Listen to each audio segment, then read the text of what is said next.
I think sales has a connotation, a societal connotation where it feels like, slick back hair, tweed jacket, used car salesman from the 90s. And that's like the connotation that most people have when it comes to sales. And I don't think very many people actually understand how much of their life and how much of their role is actually sales. Welcome to the Happy Clients Podcast, brought to you by Dot & Company. Whether you're a virtual assistant, an agency owner, or a client-facing account manager, we all deal with clients. Lucky for you, client management is what we do best. Now, let's dig in, chat cam life, and have some fun along the way. Cheers to Happy Clients. E2M is a proud sponsor of the Happy Clients Podcast. If you're running a digital agency, you know the hardest part isn't getting clients. It's delivering consistently without burning out your team or hurting margins. E2M helps agencies scale confidently as a behind-the-scenes, white-label fulfillment partner. From web development and SEO to paid media, US-based content, e-commerce, and even AI, they plug into your agency so your clients get great results under your brand. No freelancers, no chaos, just reliable delivery that helps you keep clients happy and growing. Find out how E2M can support your agency at e2msolutions.com/dot. Well, Cory, welcome to the Happy Clients Podcast. It's been a long time coming. Yeah, it's been a while. Yeah, we've worked together for a couple of years, off and on. You've worked with some of our agency clients, you've worked with us, and we always see amazing results when we work together. Oh, thank you. Yeah, when we were talking about doing a podcast about sales, you're my guy. I love it. Yeah, especially in the agency space, that's for sure. Yes, Cory is our guy when it comes to sales, anything sales. Basically, if an agency owner's like, asks me anything about sales, I'm like, just go talk to Cory. I don't know. So we brought on the guns to answer some of our burning questions. But Cory, I want to put you on the spot straight away. Let's do it. Because we're talking sales. I know you can handle it. So our account managers who are kind of avoiding this upselling conversation with their clients, are they doing a disservice, or what's your take on that? I think they are doing a disservice to three people, actually.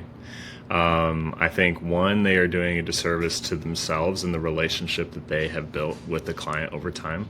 The second is I think they're doing a disservice to the business as a whole, because the golden ratio for all businesses is CAC to lifetime value. How much does it cost to acquire a client? How much does that client pay over time? And the largest margin that you can have there increases the cash flow into the business, the profit margins, the ability to grow, expand, and use capital to do so. And then the final one, which I don't think a lot of account managers think about, is they are actually doing a disservice to the salesperson who closed them initially. Because a lot of agencies do provide different services, whether that is paid media on Facebook, and then they also do Google, and then they do creative and those kinds of things. And a lot of salespeople need to meet somebody where they're at, and then we have to do like a land and expand. All right, so I need to get you for one service first, and then hopefully over time we're able to add those additional services by being productive in the services that we're working on. And the salesperson did all of that effort to bring somebody in, and then if you as an account manager see an opportunity to upsell and then we don't, or get them onto a new service or something that is actually going to expand the opportunity for the business, the land and expand model gets disserviced if we're not doing that as an account manager. So I think there's three people that you actually don't service well if you don't take that opportunity. Interesting. So most account managers, is what I hear, is that they literally cringe when we say salesperson or do sales or sales anything within their role. But really, it's not a difference in their role. So what is your thoughts on that? Yeah, I think sales has a connotation, societal connotation where it feels like, slick back hair, tweed jacket, used car salesman from the 90s. And that's like the connotation that most people have when it comes to sales. And I don't think very many people actually understand how much of their life and how much of their role is actually sales. As an account manager doing a renewal for a client, or every single time you get on to do, whether that's like a weekly cadence or a monthly cadence, you are selling the person that you're talking to, the client, as to why they should continue to stay there. Now, that's a different kind of sale. And it's more of a continuity style sale, but it's still an ask. Like, you still have to have value, you still have to fill a gap, you still have to provide the service, and there's still a cost associated with it, right? Which is essentially what sales is. So all you're doing when adding in an upsell opportunity is you're just changing the ask, right? If you get on and you don't do an upsell, you're still asking for their business for the next month, right? And you have to do that by presenting value and showing the things that you've done and catching it up to speed and maintaining the relationship and all of that stuff. But the ask is still there. So do you think most clients actually want to be brought new ideas, new opportunities, but account managers are just too nervous to actually bring them up? Well, do you mind if I ask that question back to you as a business owner? Yeah. If you had a good relationship with a business and they had done their job really well, and they had an opportunity to make you more money or add an additional service that would help your business, would you hope that they would do that? Yeah. Yeah. 100%. Yeah. And I think a lot of account managers, and that's the major difference between account managers and like business owners, is mentality, right? They feel like it's an imposition where they're like, I don't want to impose like this new thing. They're going to think that I'm like money hungry and blah, blah, blah. Whereas like if I'm a business owner and there's a way that you have that's going to make me more money and I already trust you, absolutely, I want you to bring it to me. And then, I can decide whether that's the right fit or not. But that's like a major shift between what I'll call like employee and owner mentality, for sure. Yeah. No, I love that. And I think as an account manager, we feel like we tiptoe sometimes instead of actually owning that full outcome, that whole relationship when we're working with clients. And that's such a great shift, especially for any agency owner, any account manager listening. You have to think like the business owner. Absolutely. And what's keeping them up at night? What are they striving towards? And generally it's growing and having a successful business, and it's your responsibility to make sure that you're helping them along that journey. So I love how you reframed it. Let's look at that though, because most agency owners, they start being the person who's running the ads, the person who's doing the fulfillment, the salesperson. They are the account manager. They often do their own accounting and finance, and they're just a hat rack of stuff, right? And then as they are growing, they are looking at the highest leverage opportunities to offload to somebody else, right? Yes. And when they get the chance to offload those things, in an agency owner or business owner's ideal world, they want to offload it to somebody who's going to do it like them or better. Right. Right. And in order for them to do it like them or better, they have to think like a business owner. Right.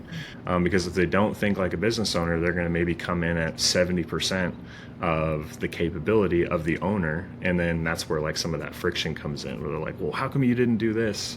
Because the business owner is thinking a certain way and the account manager is thinking a different way. So you have to remember the evolution of offloading responsibilities as a founder is you have to do it like them or better. And in order to do that, you have to think that way. Yeah. Easier said than done, but for sure. Totally. You definitely have to get in the head and in that brain wave, we'll call it. Cory, something that I love about you is anytime I talk about sales or ask you a question, you've always got like an example or like, here's how I would say it. And I'm like, oh, I love that line. Can you give us let's say we're on a call with a client. I'm the account manager. I'm on a call with a client and you feel there's an opportunity. Maybe we're running meta ads and there's a huge opportunity for us to help with SEO, for an example. Give me some actual words. Like, how does that conversation start? How do you word it? First, I check in on how they feel about the relationship. because I don't want to add another service or broach that conversation until I feel like the relationship is solid. Because if the relationship is rocky, sales resistance skyrockets, right? And there's an inverse relationship that happens between sales resistance and trust. So as sales resistance goes up, trust goes down. As trust goes up, sales resistance goes down. So if you have a really solid relationship and they feel good about the service and you feel like you have a really longevity, you've got good longevity in a client, that is when you want to broach the conversation. If the relationship is rocky, you have to fix that first, because if they feel like you're not doing meta ads well, adding SEO isn't going to go well either. Yes. Right? So you need to make sure that the relationship is solid. So first you check in there. And as long as you're getting like an 8 out of 10 or above, I would say you have the green light to then move into the next phase. If it's under that, fix that first. Once we get an 8 out of 10 or above, then we want to talk about the evolutions of problems that they are going to incur, because everything that you sell is solving a problem. So all B2B, every industry that's out there, all B2B offers only do two things. They either help you make more money or they hedge your risk. That's it. That's the only things that B2B businesses do. So if you are in a spot where you are solving a problem, all sales is solving a problem, we want to future pace a problem that they're going to run into, or a problem that solving the first problem is going to create. Okay. As an example, let's say you're getting no traffic. All of a sudden you get traffic. The next problem is going to be conversion rate. So right. It's like, okay, we solved the traffic problem. Now it's the conversion rate problem. So we need to understand like what are the problems that a business is going to incur. So for the example that you gave, running meta ads and then going into SEO, the talk track that I would use for that particular example is meta ads is money now. SEO is money later, because you will reach a point where you eventually don't need to run ads because you have so much traffic coming in organically from SEO. Now, it doesn't happen overnight, which is why they need to be done together for 6 to 12 months. What is your current SEO strategy to eventually replace meta ads? I got nothing. No worries. So SEO, search engine optimization, showing up first on Google for certain keywords that people search, which means their intent is going to be higher, which means you can actually get less leads and close the same amount of deals. But that will allow you to eventually get out of direct response if you choose to. Not a requirement, but if you choose to. We have started working SEO and have had a lot of success doing XYZ. Is running meta ads forever something that you're interested in? Or do you eventually want to have so much traffic coming in organically from Google that you don't need to run ads anymore? Absolutely don't want to pay for a meta for the rest of my life. All right. Well, we're doing SEO. Is that something that you want to look at? Sure. Cool. And that's how you bridge the gap of the conversation. Okay. So it's now, like, what if... problem now, problem later. Okay. Now, what if the client says, I don't have any budget for that? Totally get it. Do you want to understand what it is before you decide whether it's going to be a good fit for your business? Mm-hmm. Absolutely. All right. Well, let's talk about what it is and the advantages of what that is going to look like. And then as it becomes important, or if we find budget along the way, I want to make sure whether it's yes or no, you at the very least are fully informed. Perfect. And then you'd educate me? Yeah, educate you, right? Okay. Have you ever heard of something called price deafness? I've heard of it. Price deafness is when somebody hears the price of something and then they don't listen to the justification after. Yeah. So if you lead with price before value, and it's not everybody, but if you lead with price before value, a lot of people will just tune out and not listen. Mm-hmm. Right? We're all guilty of that. Yeah, and everybody is. I think it's just a human thing, right? Yeah. So if I can display the value first, and you're like, oh, wow, this is actually going to change my business. This is going to change my marketing. This is something where I can eliminate $40,000 a month in spend and save $500,000 by having SEO. Is that worth $10K a month for your SEO service? right? And being able to show them the value equation to see if that money makes sense. But if you price drop too early and you don't get the chance to show value, then you hear price deafness all the time. Right. Okay. So let's kind of shift gears. I want to hear your thoughts on, as an account manager in an agency, oftentimes agency owners will say, I need my account manager responsible for upselling, have certain KPIs around, selling things to my current clients and all that. What is your take? Like, how do you structure or recommend structuring that piece of an account manager's role? Because oftentimes account managers will push back and say, I don't have time to upsell, or that's not my job. I'll send them back to the sales team. What do you recommend there? I think people go where they're incentivized. So if an account manager is incentivized to upsell, then they will. Right. As long as they understand the things that are behind it and they get the appropriate training and they feel comfortable having those conversations, which is where a lot of that stuff falls short, is not necessarily that account managers are like, no, I never want to have that conversation.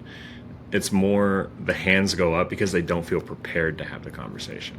And then they're worried about stumbling through it or being perceived as not the expert because they've spent 5 or 6 months being the expert, right? And then they don't want to devalue their perception to the client by not handling that conversation well. So I think a lot of it is like they're not prepared because the owner or the business doesn't have training for those conversations to occur. Which happens all the time. And the more training you have, the more prepared you feel, the more likely you are to have that conversation. Right. But I do think that account managers need to look for 3 things that are indications of an upsell being a very, very good idea. And in the US, we have schools that play in like different divisions, and I promise this is relevant for like football, basketball, things like that. And a big one here in the South is called the SEC, which is like Texas, Alabama, some like very big colleges out here. But for an account manager, the SEC are the 3 things that they need to look for to be able to decide whether an upsell is a good opportunity. So the first one, S, is speed. So does the client want to get a result faster? So if they're spending $20,000 a month and they want to be able to spend $40,000 a month to achieve an outcome faster, that's speed. The second one is efficiency. So that's the E. And if they're just running paid traffic, the E could be conversion rate optimization, it could be retargeting, it could be SEO, it could be Google Ads, it could be PPC, it could be all of this stuff that increases efficiency in an overall ad account. And then the last one is C, which is consistency. So if you see big spikes, like Q4 for e-com brands, massive spikes, right? And then it kind of levels out. Consistency, if they're trying to have those big spikes be maintained for a longer period of time, is usually another good sign for an upsell opportunity. So if they notice a client wants one of those 3 things, they want to do it faster, more efficient, or more consistent, that is typically an opportunity for a new service to be introduced. I like that analogy. Yeah. So if I'm an account manager and I don't feel prepared, like you said, I don't have the training, my agency owner probably isn't going to hire Cory Jackson to train me one-on-one. What should I do? Like, how do I go out and learn this on my own? Well, I am going to start with telling you where to not learn it. And you don't want to learn sales through shorts. So whether that is Instagram Reels or TikTok Reels or YouTube Shorts or anything like that, that is not where you want to learn sales. The whole goal of Shorts and Reels is to drive traffic and awareness, right? And that's like our top of funnel of like a social funnel. And those have to be broad in nature. That does not work when you are trying to learn a skill set. So what I would personally do is either find somebody who is good at sales and learn from them, Consume long form content. That way you get all of the context of the stuff that is being taught in the short form clips. So if there's short form clips that you like and they're attached to a podcast or a YouTube video or something like that, go consume the entire video. Read. I have a billion sales books that I could give you recommendations on reading. And then the last one is practice. So having those conversations, even going through role plays, is super important. I personally have taken 16,000 discovery meetings, and I still role play 7 to 10 times a week to this day. Hold on, how many? 16,000. How many years is that? That is over the course of 16 years now. So I've averaged about 1,000 discovery meetings a year. There were periods of my life, though, where I was doing like 150, 170 a month, which compressed a lot of my learning into a very short time period. But I still role play a lot, like all the time. And it's to keep the sword sharp. The most expensive reps you will ever take are live reps. Role plays are free. Role play all day to sharpen the skill. Because if you are only sharpening the skill on live calls, they're your most expensive reps and you're doing them with the dullest tools. So like, please role play a lot. So find somebody, consume long form content, read, and practice. Those would be the biggest ones that I would do. Okay.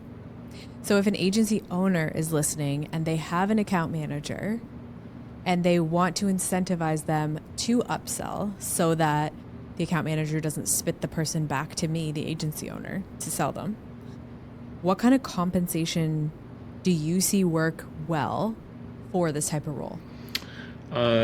I have seen 2 models work well, and I think it really depends on the size of the agency and the clientele. But the 2 models that I've seen work well is, one, getting a percentage of the entire contract they renew for. This one is my favorite. And the reason being is because it incentivizes the account manager to sell a longer contract. So instead of doing like, hey, let's upsell you to Google and we'll do it month to month, it's a 1-month contract versus, hey, let's go to Google and let's do 12 months. Now I get paid on 12 months. Right? Gotcha. So I would do a percentage of cash collected every single month that comes in. That way the account manager can also build a little bit of like a book of business and have some recurring revenue so that they can hit their financial targets. The second model that I have seen, and I usually see this in bigger agencies, are they do a bigger percentage of just the first month. Okay. So they eat it, and sometimes they're break even on month 1, but then they don't pay anything else for the remainder of the contract. I've seen that percentage go as high as 25% of the first month, which is a lot. You and I know that's a lot, especially depending on the size of the contract. But then the agency recoups it immediately on month 2. Right. But people go where they're incentivized. So Yep. you need to have some structure for that. That's smart. Cool. Well, last one.